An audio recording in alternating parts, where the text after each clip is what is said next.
के इस बात का जिक्र किया कि आज देश किस हालात से गुजर रहा है। आज देश का अन्नदाता जो है पिछले 6 महीने से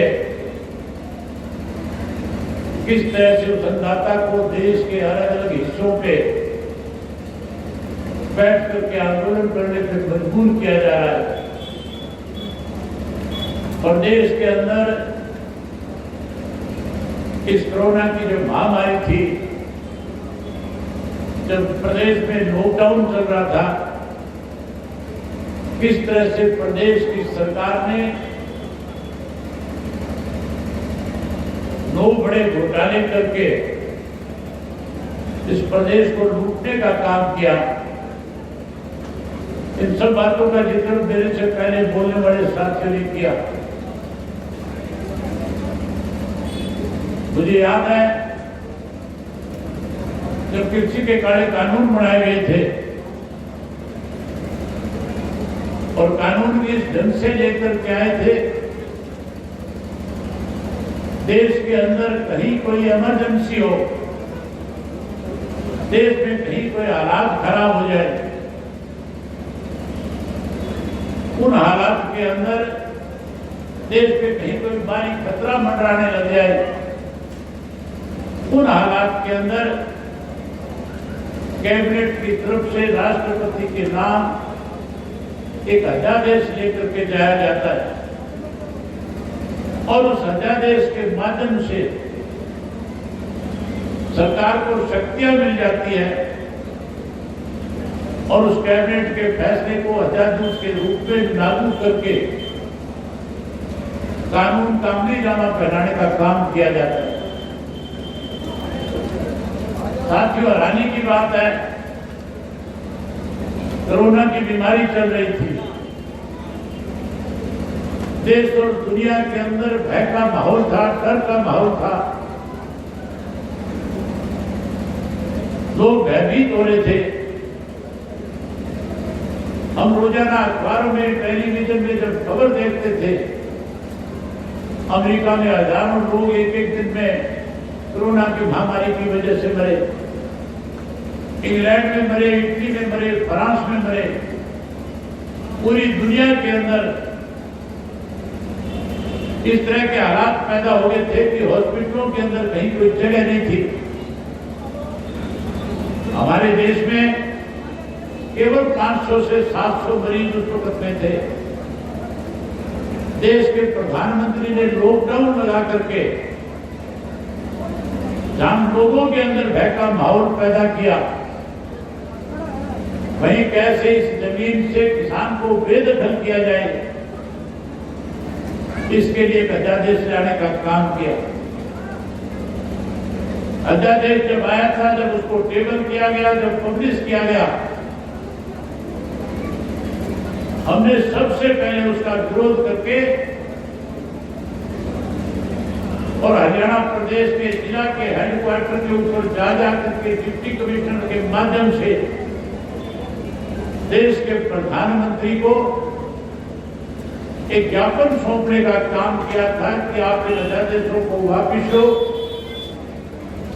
अगर ये अध्यादेश कानून का रूप ले लेंगे तो आने वाले समय में देश के अन्नदाता को वही अपनी जमीन बेचने पर मजबूर होना पड़ेगा। देश के प्रधानमंत्री ने अन्नदाता की बात सुनने की बजाय लोकसभा और राज्यसभा में इसको बिल पारित करवाया और राज्यसभा में तो बिना बहुमत के भी, बिना किसी चर्चा कराए जबरदस्ती इस कानून को पास करा करके देश के अन्नदाता को आंदोलन करने के लिए मजबूर कर दिया। साथ में जो पंजाब के साथी हरियाणा के बॉर्डर पे आए, जब उन्होंने हरियाणा की बैरिकेड्स को तोड़ने का काम किया, हरियाणा के हमारे किसानों ने उनके साथ खड़े होकर के जब उनकी मदद करी, तो मैंने सबसे पहले अपने साथियों की जिम्मेवारियां लगाई थी कि जो पंजाब से किसान हमारे बीच में चल करके आया, इसके सामने यहाँ किसी किस्म की दिक्कत और कठिनाई ना हो, इसके लिए पार्टी का झंडा बैनर लिए बिना एक वॉलंटियर के रूप के अंदर इन लोगों के बीच में इनकी सेवा करो और इस आंदोलन को मजबूत बनाने का काम करो। मैं अनेक बार टीकरी के बॉर्डर पे जाकर के आया,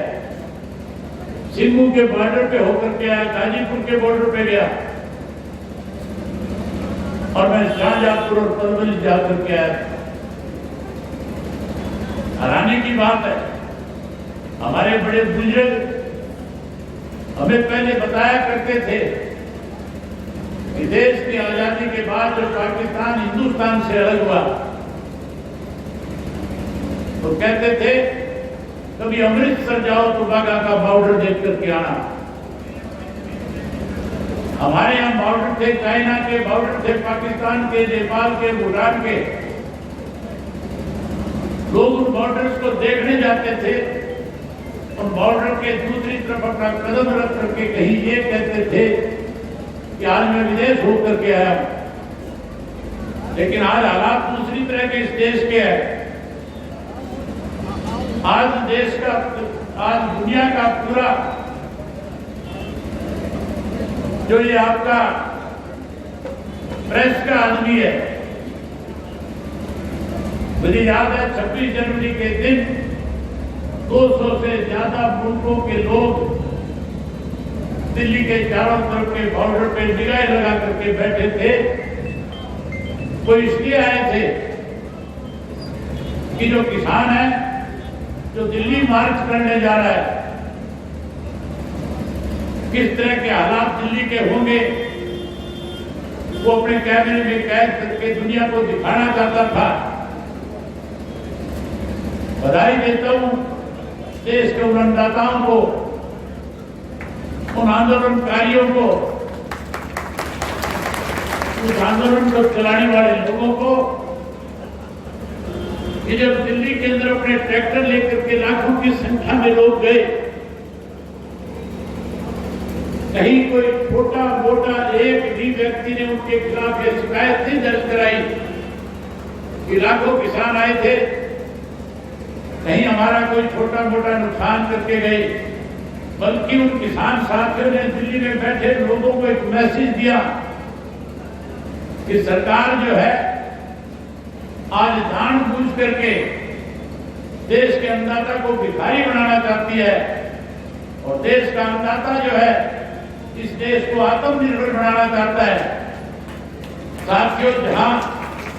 कोरोना की महामारी के दौरान इस किस्म के हालात इस देश में बन गए थे, जब सारी इंडस्ट्री बंद थी, सारे इंस्टीट्यूट बंद थे, जब स्कूल और कॉलेज बंद थे,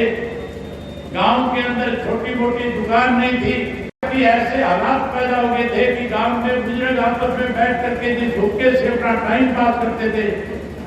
उस हुक्के का तंबाकू भी मिलना मुश्किल हो गया था। उन दिनों में हमारे जितने भी प्रदेशों के मुख्यमंत्री थे, बारी बारी देश के प्रधानमंत्री से कहते थे कि हमारी आर्थिक कमजोरी आती जा रही है, हमारे प्रदेश में कर्मचारियों को देने के लिए पैसा नहीं बचा। उस वक्त में अगर इस देश को फिर से किसी ने आत्मनिर्भर बनाया, अगर फिर से इस देश को अपने पैरों पे खड़ा करने का काम किया, तो उस किसान ने जो 45 से 50 डिग्री की गर्मी में इस कोरोना की परवाह किए बिना अपने खेत में जाकर के अपनी फसल पका करके इस देश को फिर से आत्मनिर्भर बनाने का काम किया। हाँ, तो देश का प्रधानमंत्री जब लॉकडाउन खत्म हुआ था तब ये कहता था कि आज अगर इस देश का अन्नदाता ना होता, आज अगर मेहनत कर किसान अपने खेत में जाकर के फसल तैयार ना करता, तो आज हमारे देश के सामने आर्थिक संकट खड़ा हो जाता।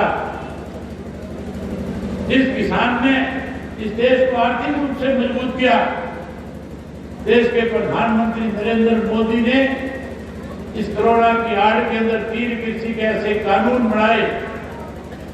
कि उन कानूनों की वजह से आने वाले समय में हमें बड़ी बड़ी कंपनियों के साथ कॉन्ट्रैक्ट करना पड़ेगा वो कंपनी के मालिक अपनी मर्जी से हमें खाद और बीज देंगे, वो कंपनी के मालिक अपनी मर्जी से हमें अपना भाव देंगे, वो कंपनी के मालिक चाहेंगे तो हमारी फसल को लेंगे, नहीं चाहेंगे तो फसल को हमारे घर में छोड़ करके चले जाएंगे। हमारी जमीनों के ऊपर कल को लोन ले लिया जाएगा। हम अपनी जमीन को बचाने के लिए बैंकों के चक्कर लगाएंगे, कंपनी के मालिकों के पास जाएंगे। जब मालिक की तलाश करोगे, कोई इंग्लैंड में बैठा मिलेगा, कोई दुबई में बैठा मिलेगा, कोई ऑस्ट्रेलिया में बैठा मिलेगा। देश का प्रधानमंत्री कैसे अपने दो साथियों को इस देश का सारा धन उनकी जेब में डालने के लिए चाहे इस देश की रेल को बेच दिया, हवाई मार्ग को बेच दिया, रेल को बेच दिया, सेल को बेच दिया, ऑयल कंपनियों को बेच दिया। अब देश के प्रधानमंत्री की निगाह देश के अंदाजा की उस जमीन पे है जिससे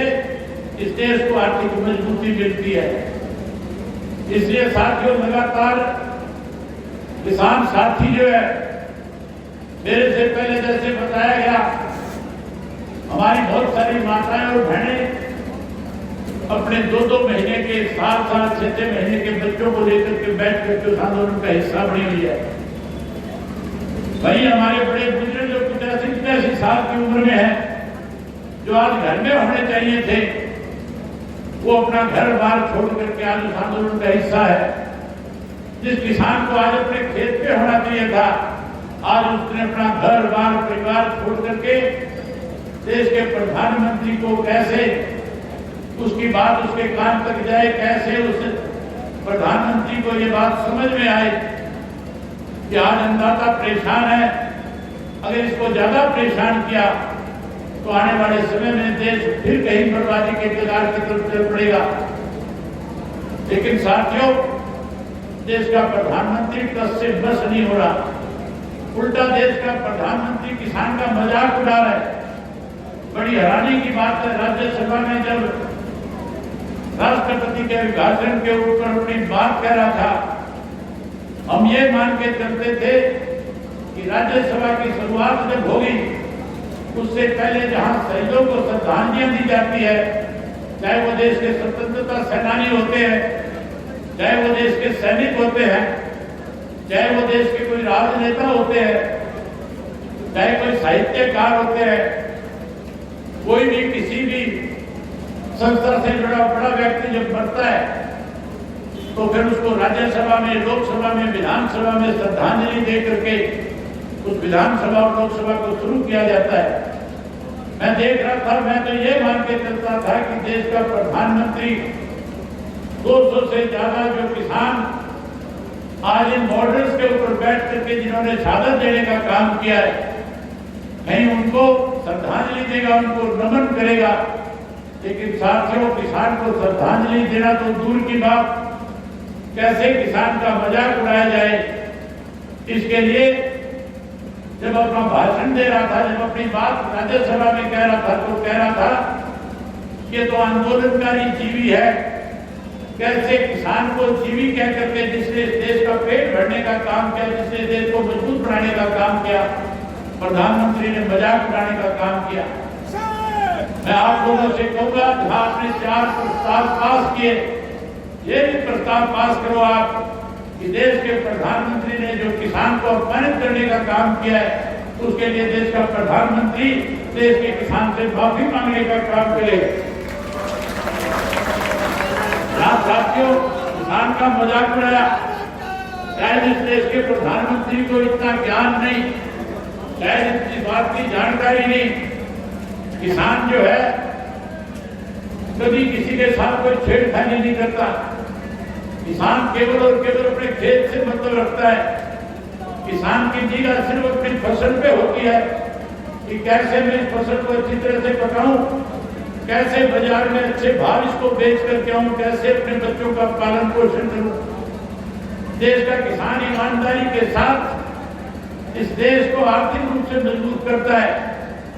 लेकिन देश के प्रधानमंत्री ने जहां देश के किसान का मजाक उड़ाया, जहां किसान को छेड़ने की कोशिश करी, शायद देश के प्रधानमंत्री जी को इस बात का अंदाजा नहीं। किसान पहले किसी को छेड़ता नहीं, और किसान को कोई छेड़ता है तो फिर किसान उसको छोड़ता नहीं। इस देश की हमारी सरकार को शायद ये पता नहीं आने वाला जो चुनाव होगा उस चुनाव के अंदर जो भारतीय जनता पार्टी आज बहुमत के साथ कहीं इस तरह के फरमान जारी करती है, आने वाले समय में उनको विधानसभा और लोकसभा के दरवाजे देखने को भी नहीं मिलेंगे। साथियों, आप बहुत लंबे समय से बैठे हो, मन बहुत था आपके साथ बहुत सारी बातें करके जाऊं, लेकिन जो मान सम्मान आपने जो दिया, जो पगड़ी आपने पहनाई, मैं आपको एक ही विश्वास दिलाता हूं कि आप इस पगड़ी को कभी किसी के पैरों में झुकने नहीं दूंगा। आपका दिया ये सम्मान जब तक मेरी जगहों में खून रहेगा, आखिरी कतरा रहेगा, बैठो बैठो बैठो बैठो और बहुत बात करूंगा। जब तक मेरी जगहों में खून का एक एक कतरा रहेगा, आपके इस पगड़ी के सम्मान को हमेशा हमेशा के लिए बड़ा करने का काम करूंगा। कुछ लोग साथियों पिछले कई दिनों से लगातार इस तरह की भाषा बोल रहे हैं। जब से मैंने रिजाइन किया, इस्तीफा दिया, कोई मुझे कहता है